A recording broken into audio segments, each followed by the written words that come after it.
Good morning, children. We are continuing the chapter laws of motion, and we already discussed the first law, second law, and the third law of motion, right?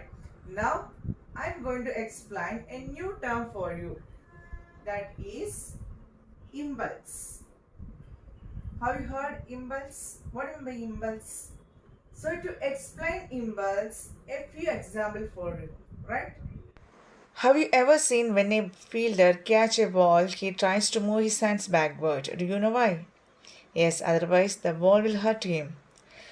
By moving back his hand, he is trying to increase the time so he can reduce the force on his hand. This is an example of impulse or impulsive force. In the second example, I am going to drop two eggs from the same height, but one is on the plate and other is on the pillow. So let us observe what will happen. Yes, the egg dropped on the plate broken, but the egg dropped on the pillow doesn't. Tell me why? Can you explain this one with the help of impulse or impulsive force? So we have seen the example, right? And we can say that impulse is the product of force and time. Impulse represented by I, and it is the product of force and time. If it is a small time, if you are taking a small interval of time, then f into delta t. Delta indicate a small interval of time, right? So I is equal to f into delta t. This is a equation for impulse or impulsive force. It is also called as impulsive force, right? So what do you mean by impulse? Impulse is a product of force and time. F into delta t. Here delta t indicate a small interval of time. And what is the unit of impulse? Force, you know, Newton, time second. So Newton second. The unit of impulse is Newton second. Okay.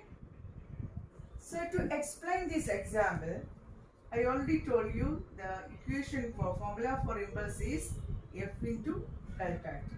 Okay. So here, if we decrease the time, then the force will be more, right? Otherwise, if we increase the time, the force will be less. By using this one, we can explain this example. Next one is law of conservation of momentum. Momentum we already explained. Momentum is represented by P and it is the product of mass and velocity, right? Then what do you mean by conserving momentum? Conserving momentum in the sense the total momentum remains constant as long as there is no external force act on it. That is we call as conserving momentum. Okay, then we have to prove it. The total momentum remains constant or not. We have to prove it. To prove this one, we are taking one example. Okay, let's see the example once. Let's see how to prove law of conservation of momentum, right? Consider two objects. Here I have taken A and B. You can consider two cars moving in a same direction. Two cars moving in same direction. The first car mass is m1. The second car mass is m2. The first car is moving with the velocity u1 and the second car is moving with the velocity u2, right? But at a particular time, both collide each other. Both cars collide each other. So here, before collision, can you say the momentum of the first car? Momentum how to? Mass and velocity, that means m1 u1.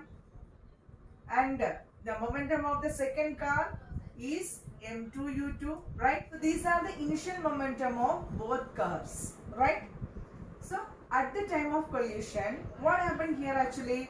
Here Newton's third law is applicable. Why? Because the first car is exerting some force on the second car. Then I can write FAB. Here the force exerted is FAB. At the same time, the second car also exerted some force on the first object in opposite direction. That I can write as FBA. According to Newton's third law, we already learned that FAB is equal to minus FBA. This minus sign indicate both forces are in opposite direction. Action, reaction. right? So this we can say in this moment. Okay, at collision. After collision, both A and B again started to move. Both the cars collided and again started to move. At the time, both cars' mass didn't change, m1 and m2 only. But what about velocity? The velocity remains u1 and u2. No. Why? Because here some forces are exerted both. Is it or not? First car is exerted some force on the second one. The second one also exerted some force with the same magnitude of force on the first one in opposite direction. So because of that, what happened here? Velocity also changed. So how the velocity changed is, here the first car moving with the velocity v1. From u1 the velocity changed into v1. Again, and what about b? The u2, it become changed into v2. So can you say here A, now the momentum, what is the momentum of A now? m1 v1, mass into velocity.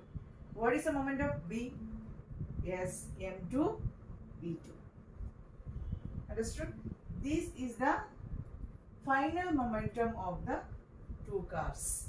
So these are the initial momentum of the cars and these are the final momentum of the cars.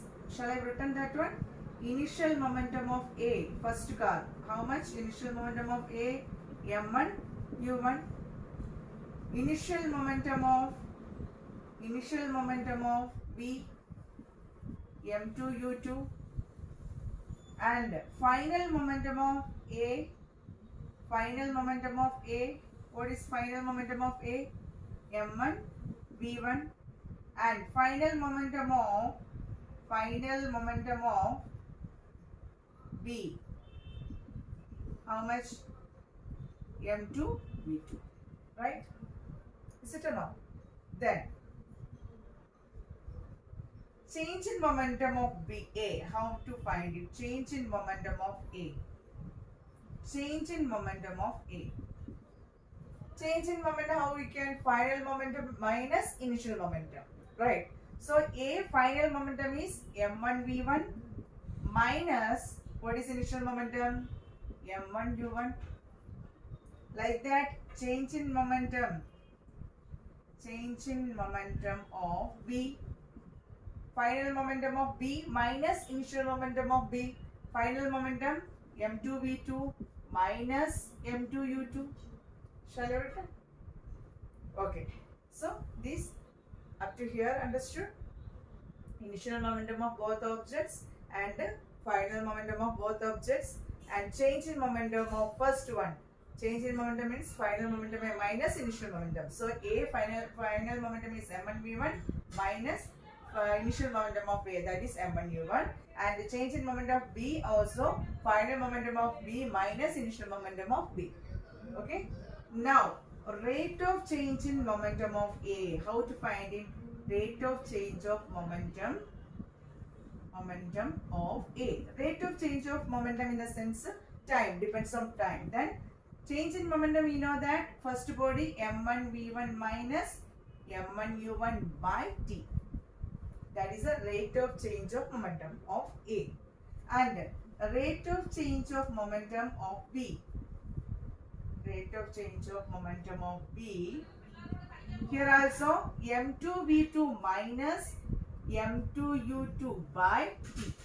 This is the rate of change of momentum of A and rate of change of momentum B. The change in momentum by time of A, and here also B, the change in momentum by time. Okay. So according to Newton's third law, we already learned that here FAB is equal to minus of FBA, right? F already we know that rate of change of momentum. Here also rate of change of momentum of A and rate of change of momentum of B. Why? Because we already learned that F is equal to delta P by delta T.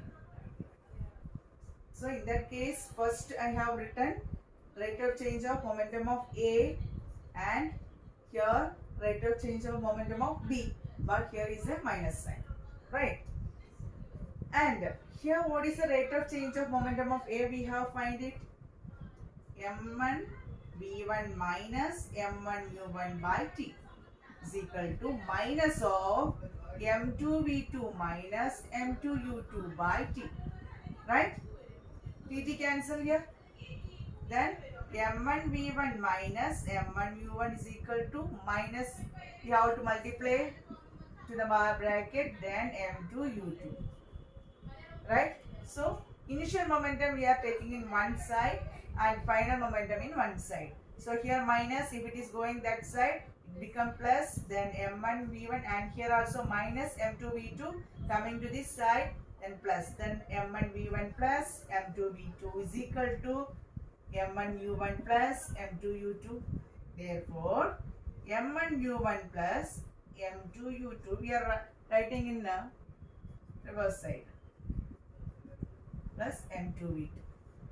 So what is it actually? The total momentum of both objects before collision. Is it or not? Total momentum of both objects before collision. That is equal to, what is this one? m1 v1 plus m2 v2. Total momentum of the objects after collision. How both? Both are equal. Is it or not? Total momentum before the collision of the objects is equal to total momentum of the objects after collision.